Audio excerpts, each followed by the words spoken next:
Department of ඉලෙක්ට්‍රෝටෙක්නොලොජි විද්‍යුත් තාක්ෂණ අධ්‍යයන අංශය ගැනයි අද අපි කතා කරන්නේ. වයඹ තාක්ෂණ පීඨයේ තියෙන තවත් එක දෙපාර්තමේන්තුවක්. Bachelor of Engineering Technology Honors in Electrotechnology කියන ඩිග්‍රී ප්‍රෝග්‍රෑම් එක තමයි මේ ඉලෙක්ට්‍රෝටෙක්නොලොජි ඩිපාර්ට්මන්ට් එක ඔෆර් කරන්නේ. විෂය ඒරියා තුනක්.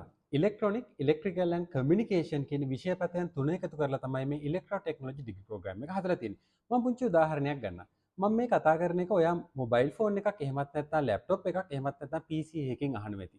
ඔයා මේ කතාව මගේ රූපේ දකිනවා මම කියන දේවල් ඔයාගේ කනට ඇහෙනවා.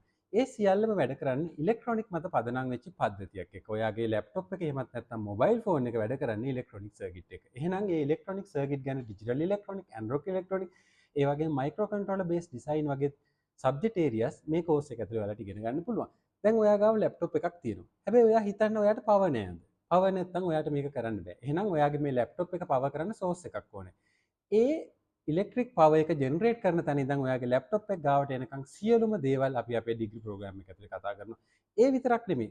ඔයා කොහොමද මම මේ කතා කරන එක ඔයාගේ මොබයිල් ෆෝන් එකට ගෙන්න ගත්තේ? මොකක් හරි කමියුනිකේෂන් මීඩියා එකක් පාවිච්චි කරලා මොකක් හරි සෝෂල් මීඩියා ප්ලැට්ෆෝම් එකකට ඔයා ලොග් වෙන්නේ නැති. මේ වෙලාවේ නම් ඔයා TikTok එකට හරි එහෙමත් නැත්නම් වෙන මොකක් හරි සෝෂල් මීඩියා ප්ලැට්ෆෝම් එකකට ඔයා ලොග් වෙන්නේ නැති.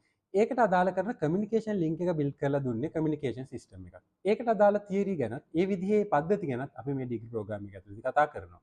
ඒ විතරක් නෙමෙයි විශේෂම දේ තමයි අද වෙනකොට කතා කරන මේ ඔටෝමේෂන්, ඒ වගේම AI අපේ ඩිග්‍රී ප්‍රෝග්‍රෑම් එකට ඇතුළත් කරමින් පවතිනවා සහ ඇතුළත් කරන්නේ විවිධ පාඨමාලා විවිධ දේවල් අපි අපේ කෝස් එක ඇතුළට ඇතුළත් කරනවා. එහෙම හැදිච්ච ඩිග්‍රී ප්‍රෝග්‍රෑම් එකක් තමයි ඉලෙක්ට්‍රෝ ටෙක්නොලොජි ඩිග්‍රී ප්‍රෝග්‍රෑම් එක.